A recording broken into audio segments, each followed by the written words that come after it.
Hello friends, स्वागत है आप सभी लोगों का सीटेट 2024 की मनोविज्ञान की एक और न्यू क्लास में। तो आप सभी लोगों को तो पता ही कि हम लोग जो है ना बस सीटेट की क्लासेस को स्टार्ट कर चुके हैं, जिसमें हम लोग मनोविज्ञान की जो क्लासेस है ना उनको डिस्कस कर रहे हैं कि किस तरह के क्वेश्चंस आएंगे, कौन कौन से क्वेश्चन इंपॉर्टेंट हैं।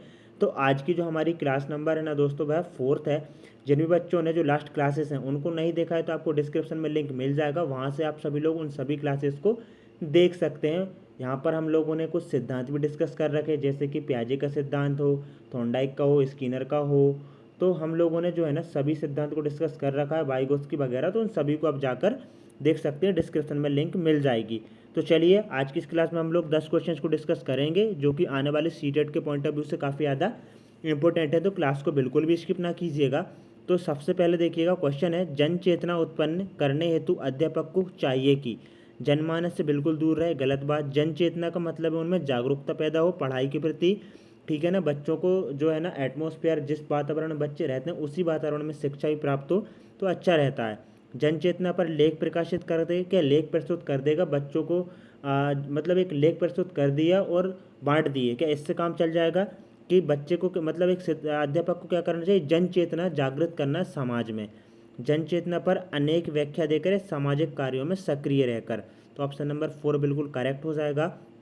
यदि अध्यापक को जन चेतना उत्पन्न करना है तो सामाजिक कार्यों में उसे सक्रिय रहना पड़ेगा। ऑप्शन नंबर क्वेश्चन नंबर 2 है, लक्ष्य प्रधान संप्रेषण ही सार्थक होता है, क्या आप इस कथन से सहमत हैं? तो पूर्णतः सहमत हैं, ठीक है ना। Option number A right answer है, आपको यहाँ पर आंसर भी दिख गया होगा। लक्ष्य प्रधान संप्रेषण ही सार्थक होता है। जो लक्ष्य प्रधान, यदि कोई लक्ष्य होगा हमारे सामने और हम उसके प्रति संप्रेषण करेंगे, उसके प्रति हम अपने कार्य करेंगे, तो वही क्या होगा, वह सार्थक ही होता है, ठीक है ना। कैसा होता है, सार्थक होता है। आगे देखिए, यदि बालक परिपक्वता, ठीक है ना, क्या हो गया, परिपक्वता के रूप में तैयार नहीं होता है विद्यालय की प्रत्याशाओं की पूर्ति करने के लिए, तो विद्यालय प्रतीत होता है, कैसा होता है, भय का प्रतीक, एक बृहद कार्य, एक अत्यधिक भयपूर्ण अभिकरण, या फिर भय ग्रंथि। तो देखिए आंसर नंबर ऑप्शन डी हो जाएगा।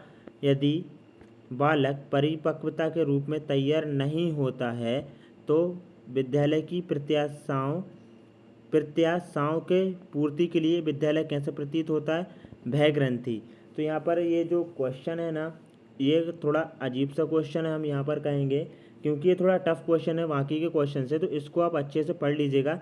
यदि बालक परिपक्वता के रूप में तैयार नहीं होता, मतलब वह कुछ भी सीखने के लिए तैयार नहीं होता है विद्यालय की, तो ये एक भय ग्रंथि के रूप में ही होगा, क्योंकि बच्चे को जीरो लेवल से सिखाना पड़ेगा।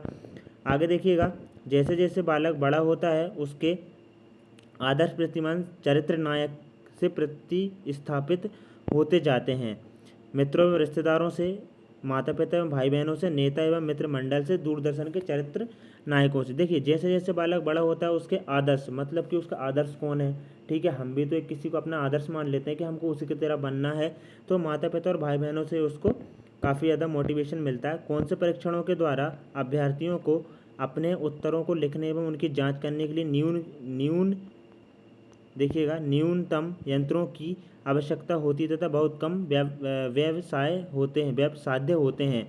ऑप्शन नंबर बी उपलब्धि परीक्षण। यहाँ पर देखिए कौन से परीक्षणों के द्वारा अभ्यर्थियों को अपने उत्तरों को लिखने एवं उनकी जांच करने के लिए न्यूनतम यंत्रों की आवश्यकता होती है। तो जो उपलब्धि परीक्षण रहता है ना, उसमें बच्चों को अपने उत्तरों को लिखने में उनकी जांच करने के लिए न्यूनतम यंत्रों की आवश्यकता होती है, क्योंकि वह कुछ चीज़ों जो जिन चीज़ों को उपलब्ध कर लेते हैं, ठीक है ना, उनकी उपलब्धियों का फिर परीक्षण होता है, फिर उसके हिसाब से उनकी ज्ञान का अनुमान लगाया जाता है। पास पड़ोस में रहने वाले व्यक्तियों की व्यावहारिक समस्याओं को निदान करने जैसे कार्य निम्नलिखित के अंतर्गत आता है। आस पड़ोस मतलब जो रहते हैं, रहने वाले व्यक्तियों की व्यावहारिक समस्याओं का निदान करने जैसे कार्य निम्नलिखित के अंतर्गत आता है। विकासात्मक मनोविज्ञान, सामुदायिक मनोविज्ञान, पास पड़ोस संबंधी मनोविज्ञान, या फिर जनन मनोविज्ञान। मनोविज्ञान की कुछ शाखाएँ हैं, तो ये भी उन्हीं शाखाओं में से एक है कि सामुदायिक मनोविज्ञान। जब हम पास पड़ोस में रहने वाले व्यक्तियों की व्यावहारिक समस्याओं का निदान करते हैं तो वह सामुदायिक मनोविज्ञान में आता है, मतलब पूरे समुदाय का हम लोग जो है निराकरण करते हैं। अपने विद्यालय में एक श्रेष्ठ अध्यापक की प्राथमिकता क्या रहती है, छात्रों के प्रति, प्रधानाचार्य के प्रति, प्रबंध समिति के सचिव के प्रति, या अपने सहयोगी शिक्षकों के प्रति। तो उसकी शिक्षा छात्रों को देखिए शिक्षकों के प्रति तो होगी नहीं, छात्रों के प्रति होगी ना। एक विद्यालय में अध्यापक आता क्यों है? बच्चों को पढ़ाने के लिए। विद्यालय स्तर पर शिक्षा का अकादमिक पक्ष नियंत्रित किया जाता है। किसके द्वारा नियंत्रित किया जाता है? तो ऑप्शन नंबर यहाँ पर सी राइट आंसर हो जाएगा, national institute of educational planning and administration. तो इसका जो शॉर्ट नेम है ना, उसको भी याद रखना है। इस प्रकार के क्वेश्चन भी आ सकते हैं। हम लोग यहाँ पर देखिए इजी क्वेश्चन भी पढ़ रहे हैं और डिफ़िकल्ट भी पढ़ रहे हैं। यहाँ पर हम सिंपल क्वेश्चन भी पढ़ रहे हैं, तो सभी प्रकार के हम लोग क्वेश्चंस को डिस्कस कर रहे हैं। जय हिंद दोस्तों, मिलते हैं एक न्यू क्लास में। जिन्होंने अभी तक हमारे चैनल को सब्सक्राइब नहीं किया तो चैनल को सब्सक्राइब कर लें, ताकि जो नेक्स्ट क्लासेस है ना उनका नोटिफिकेशन आपको मिलता रहे। और साथ ही में जो लास्ट क्लासेस को नहीं देखा है तो आपको कमेंट बॉक्स में जो है ना उन सभी क्लासेस का लिंक मिल जाएगा। जैसे कि जीन पियाजे की सिद्धांत हो गया, जिससे कि 2 से 3 क्वेश्चन बनते हैं। आगे देखेंगे हम वाइगोत्स्की हो गया। इन दोनों, वाइगोत्स्की और जीन पियाजे, इन दोनों के सिद्धांत में एक डिफरेंस है कि वाइगोत्स्की ने समाज पर, ठीक है ना, सामाजिक तत्वों को महत्वपूर्ण माना है, और पियाजे ने किसको माना है? संज्ञान, मतलब कि अपनी मानसिक शक्तियों पर। तो आपको इनका भी याद रखना है। कॉलर हो गए, स्किनर हो गए, थॉर्नडाइक हो गए। थॉर्नडाइक ने बिल्ली पर किया है प्रयोग, पावलव ने किस पे किया? कुत्ते पर किया। तो इन सभी सिद्धांतों के जो क्लासेस है ना उनको हम लोगों ने डिस्क्रिप्शन में यहाँ पर आपके लिए यहाँ पर लिंक जो है ना वह दे दी गई है। तो उस पर जाइए, क्लिक कीजिए और उन सभी को देखिए।